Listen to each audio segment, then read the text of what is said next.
Okay, bismillahirrahmanirrahim. Assalamualaikum warahmatullahi wabarakatuh. Dan salam sejahtera kepada tuan-tuan dan puan-puan sekalian, penonton-penonton yang sedang bersiaran di channel Cerita Nusantara. Sekarang kita berada di Kampung Ketik Kampung Ketik, Melaka. Jadi hari ni kita nak tunjuk buat liputan sikit. Boleh duduk sini. Kita berada di makam Syamsuddin Al-Sumatarani. Jadi tuan-tuan sekalian, siapa sebenarnya makam ulama ini?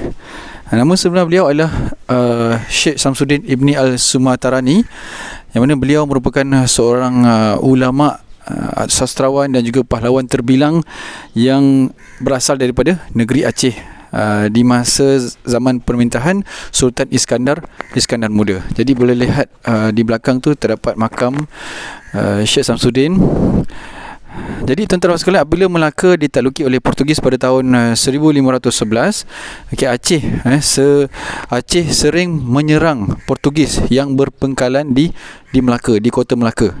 Tujuan serangan daripada Aceh kepada Portugis adalah untuk sebenar mengembalikan Melaka, yang mana Melaka ketika itu kan dijajah oleh Portugis, supaya Melaka kembali kepada keadaan asal dan bebas daripada jajahan takluk orang-orang barat, ataupun yang ketika itu mereka menyebarkan dakwah Kristian. Dan juga Aceh bertujuan mengambil Melaka semula untuk menegakkan syiar Islam. Jadi tuan-tuan sekalian, dalam salah satu serangan yang dilakukan oleh Angkatan Tentera Aceh pada ketika itu terhadap Portugis di Melaka, Syamsuddin Al-Sumatarani telah turut serta dalam angkatan perang tersebut. Bersama-sama beliau adalah Panglima Aceh yang mungkin kita pernah dengar, iaitu Panglima PD.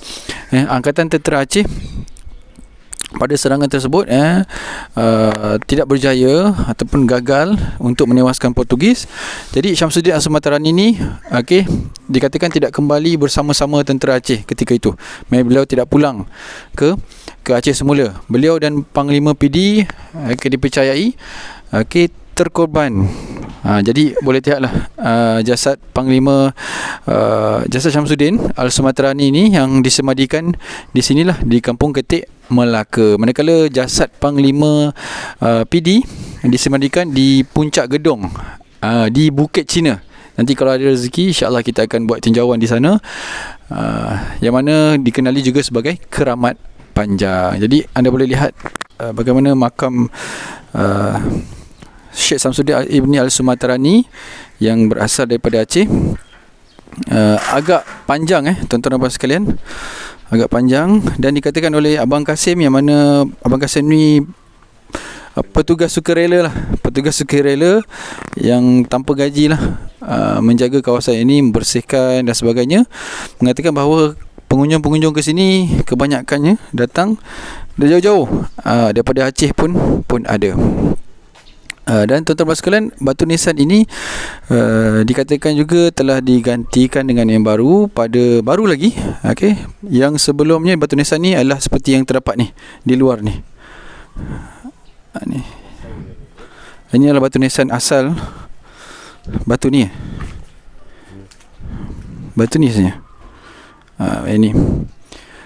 Jadi mungkin dipercayai yang terdapat sekitar ini adalah mungkin kaum keluarga ataupun kerabat Syekh Syamsuddin sendiri. Jadi tuan-tuan sekalian, inilah bukti bahawasanya pada zaman dahulu kala, pada zaman Kesultanan Melayu yang dahulu, kita saling bekerjasama.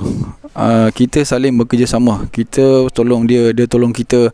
Sebab apa tuan-tuan? Sebab ketika itu tidak ada sempadan negara. Ketika itu bebas, tidak ada pasport, tak perlu nak datang kena tunjuk pasport, tengok scan, tak apa dah.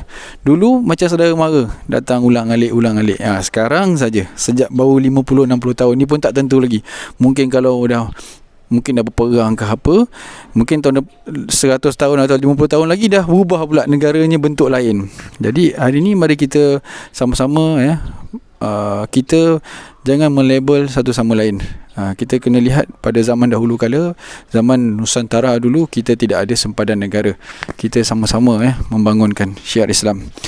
Jadi tuan-tuan sekalian, kalau mungkin kita lepas ni kita akan buat tinjauan di belakang ni.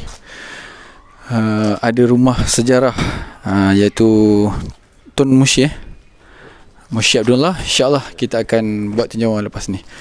Okay, jom kita tengok je dekat belah sana, lalu sini.